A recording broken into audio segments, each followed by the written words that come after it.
What's going on YouTube? I'm back again on another video.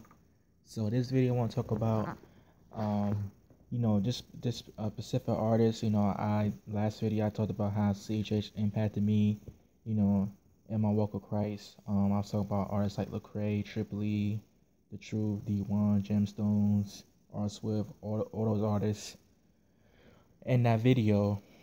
But this video I'm gonna do like a series of videos, just talk about different artists and why I like their music and how they impacted me as a believer, and like what can I take away from their music and what can I take away from their life and their personal struggles. So this is gonna be talking. So this series I'm gonna talk that I'm gonna do is called my favorite CHH artists and like why I listen to them. Favorite rapper, who's a Christian. So I know some of these artists don't consider themselves Christian rappers. This one in particular, he's like in the middle of the fence where he's not, he doesn't mind being called a Christian rapper, but at the same time, you know, he doesn't consider himself a Christian rapper, but he's not like Lecrae where he's completely against the label, because he realized that it's a marketing term. He realized that if he's not called a Christian rapper, people in the church not gonna listen to him, because Dee-1 is like. He's still kind of new to CHH. He only been in the CHH game for 4 years, whereas Lecrae been in the CHH game for almost 15 years. So this artist I'm talking about is Dee-1. I just said his name, but Dee-1. I say his name a lot in my videos. I list him as one of my favorite rappers, and the reason why I like his music is because it's very diverse. He's very diverse when it comes to like beats. He could be boom bap, it could be trap, it could be auto tune, because being that he's from New Orleans, he's very influenced by like Lil Wayne, Master P, Juvenile, Mystical, all those New Orleans rappers that came out in the 90s and 2000s, and he grew up in that era when New Orleans just started make a name for themselves in hip hop, and he's very New Orleans to the bone. Like every interview he does, he shouts out his city, so that just shows he has a loyalty for his city. He's his accent is and everything about him is New Orleans. I like the fact he rap his city, like most rappers do. I like the fact that he's very honest in his songs. He's very transparent. He doesn't hide nothing. Like he talks. I mean, I know a lot. He's talked about his most inner struggles in his music. Like the song "I'm a Christian." That was like one of his most transparent songs he ever done.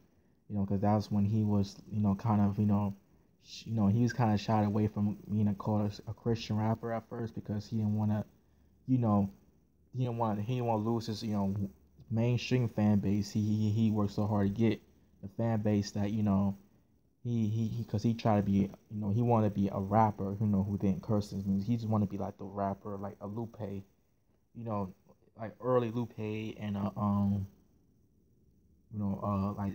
lot of rappers from like the 80s, who never say the F-bomb in their music, who never cursed their music in their songs, but they were still relatable. They still got your attention because they were so dope with the mic. And that's what Dee-1 was. I listened to a lot of his older songs like David and Goliath, where he was walking down the street and he was just spitting, without even a chorus. He was just like, "This is David the Goliath, this is David the Goliath." Yeah, that's one of my favorite songs he put out. I'm a Christian, of course. I just mentioned Against Us remix, with Lupe. The remix and the regular version, they both dope. What other song I like from him? Shut Up and Grind, definitely a classic. A lot of songs I like by him. I've only been listening to Dee-1 for 2 years, and I already feel like I still like his whole catalog, because he's just so dope. The song "Dear Man Fresh" is pretty cool. Like I really like Dee-1 like as an artist, but more importantly as a person, because as great a rapper as he is, his personality is so down to earth. Like, I mean, he's not afraid again to talk about his struggles. Like he do interviews. I mean, one of the interviews one of my favorite interviews that I ever watched was this Sway interview. He did back in 2014, where he was just open, like he was just he literally cried on the Sway interview because he was just like he was going through so much turmoil at that time. He was like, I was going through depression. He was going through identity crisis. He's not all the way Christian, but he's not all the way secular. He's going through that phase of his career, and then he was he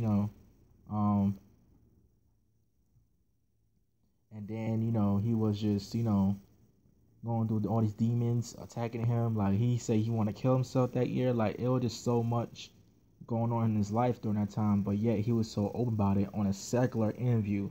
Like, he would say, I don't care if you call me a Christian rapper, a gangster rapper, or whatever. And like, it was just so old. I was like, wow. Like, if we had more Christians like that, the world would respect us a lot more. Like, more Christians like that, who just like, I don't care. This is what I believe in, but I'm not going to be judgmental about it. Because Dee-1 was kind of afraid that people were going to look at him as, oh, you're just another corny rapper, or you just like these rappers, these holy hip hop guys, who was cheesy and corny, but like, people respected Dee-1 a lot more when he did that interview because his songs that that he thought was gonna sell, was gonna get him noticed, got him in the streets, but in the churches as well, so that's why I like him, because he's able to bridge that gap, pretty well, and that's one of the things that kind of make him a little different than Lecrae, even though they both on the same, side as far as, who they are as artists, but Dee-1 is more or less, that bridge, I could be a Christian rapper to you, but I could be another rapper to you, I could be both at the same time, a Christian rapper where I could talk about Jesus and God and the Bible, but I could be just a regular rapper who talks about the hood and like, the struggles of a black man to y'all, and that's why I like him. He's a bridge, between this group and that group, because he realizes that, that these are just labels, that these are labels, it's not who you are, and that's why I really enjoy hearing him talk, because he talks about being a rapper. He talks about financial literacy as well. He did interviews with Boyce Watkins, who is a professor. He used to be a professor at Syracuse University. He has a PhD. Like, he talks to like pretty intellectual people. He talks to Louis Farrakhan quite a bit. Like, he's pretty amazing. Like, he's able to again bridge the gap between mainstream Black America and like the church and the suburban white kids, because he thought that his audience was supposed to be just, the typical hood, just the hood. But when he did this whole with Macklemore, he was saying that I could appeal to white people too. White people were into my music. When the interview he did in 2014, when he talked about Christians, being to Christian rap, about Christian rappers. That interview he did, it was a panel discussion. So I like Dee-1 because, again, he's transparent. He's very real, very honest. He's not afraid to share his faith. He did an interview in The Real with the show with Tamar Braxton. Well, she was on the show at the time. Tia Mowry, one of the girls' sisters, and that show. He was saying, I'm going to stay single till I get married. I'm not going to have sex till I get married. And that interview got him, noticed, even more on the Christian side, because he did an interview with CBN saying the same thing. So, like, it was Dee-1 is just a very cool dude. Like, I kind of wish I saw him on concert. He came to my state back in May. He came to Carowinds, which is in a theme park in Charlotte, North Carolina, which is about 2 hours away from where I live at. and I really wanted to go, but nobody in my church, you know, didn't have to, didn't never, like, 'cause I gave it to a lady from my church, but nobody ever talked about it. Well, not my church, but I go to a culture church shows like a district, so like a lady from like the district, same district from her church, is the same district as my church, and like I really wanted her to tell her church, about this trip, but she never did. I was so upset because I was like, dang, we could have went to Carowinds. I mean, they would have loved Dee-1 because Dee-1, he was like he represents for the young people, who want to do something positive and want to make change in the world. Like he represents, young people who want to live for God and who want to walk in a God-given purpose. Like he represents us pretty well. So like I felt, kind of disappointed. I never saw him. I didn't get a chance to see him in person. But with that said, I know he travels a lot. I know he's a signed artist, so he's able to have. So he's able to do a lot more stuff than a lot of other artists who consider some Christians. So I like his style of music.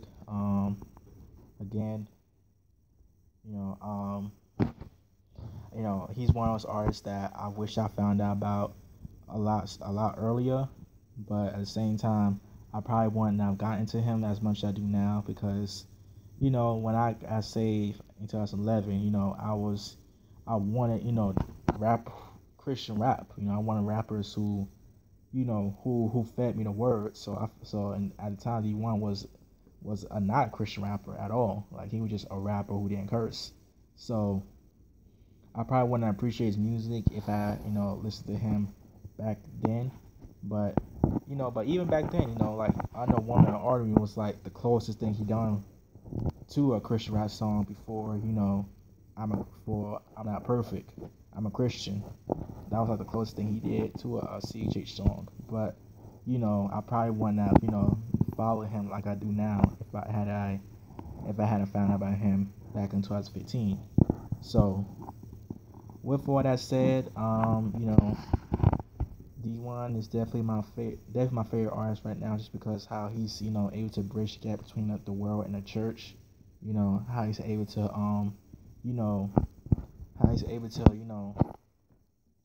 how he's one of the only rappers who talks about financial literacy. He's not, because he realized that that a lot of young people want to be rappers when they grow up. I mean, because he taught middle school, and he saw that a lot of kids look up to rappers, and like I was, and I was kind of one of them.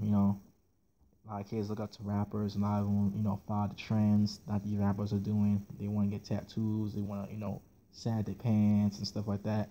Like he saw all that while he's teaching. So like that's why I like him, because he gets us. He's not out of touch. He's not one of those guys who's like, well, I don't understand you guys. I mean, I know he's not old by any means, but when you get in your 30s, when you get like in your late 20s, early 30s, that's when a lot of people start getting, saying, oh, I don't get teenagers now. That's when you're starting to see. That's when you start to, that's when people start saying, I don't get teenagers, like, because I don't see nobody in a, over 25, it's Yachty, it's 21 Savage, nothing like that. But when I hear him talk, he's able to relate to the older crowd, like Voice Watkins and Farrakhan, the older, the conscious community, the church and like the streets. Like he's able to get all three, at the same time. So Dee-1 is Dee-1 is very cool. I mean, I know I ramble quite a bit, but if you like somebody who's honest, real, humble, transparent, not too preachy but not too worldly, check him out. I promise you won't be disappointed. So with that said, this is Mario here, signing out.